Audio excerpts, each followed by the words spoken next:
விருதுநகர் மாவட்டம் அருப்புக்கோட்டை சத்தியவாணி முத்துநகர் காலனியில் தனியார் மதுபான பார் அருகே பட்டப்பகலில் நண்பர்களுடன் பேசிக் கொண்டிருந்த இளைஞரை உடனிருந்த நபரே கத்தியால் குத்தி கொன்றுவிட்டு தப்பி ஓடிவிட்டார்.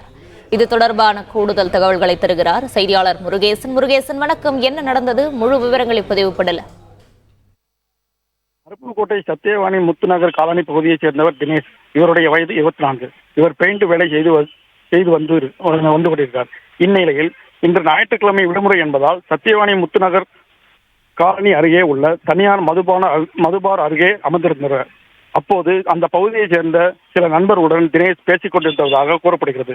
அப்போது உடனே இருந்த நபர் ஒருவர் திடீரென தான் மறைத்து வைத்திருந்த கத்தியை எடுத்து சரமாரியாக தினேஷை குத்திவிட்டு அங்கிருந்து தப்பி ஓடியதாக கூறப்படுகிறது. இதில் நிலை குலைந்த தினேஷ் ரத்த வெள்ளத்தில் அங்கேயே துடிதுடித்து உயிரிழந்தார். இந்த சம்பவம் தகவல் இருந்து நகர் காவல் போலீசார் தினேஷ் உடலை கைப்பற்றி பிரேத பரிசோதனைக்காக அரசு மருத்துவமனைக்கு அனுப்பி வைத்தனர். மேலும் வழக்கு பதிவு செய்து தினேஷ் கொலை செய்தது யார், முன்விரோத காரணமாக கொலை நடைபெற்றதா என போலீசார் விசாரணை மேற்கொண்டு வருகின்றனர். பட்டப்பகலில் நடைபெற்ற இந்த சம்பவம் அப்பகுதியில் பெரும் பரபரப்பை ஏற்படுத்தியுள்ளது. பிளே ஸ்டோர் மற்றும் ஆப் ஸ்டோரில் இருந்து பாலிமர் செயலியை QR கோடு மூலம் பதிவிறக்கம் செய்யுங்கள்.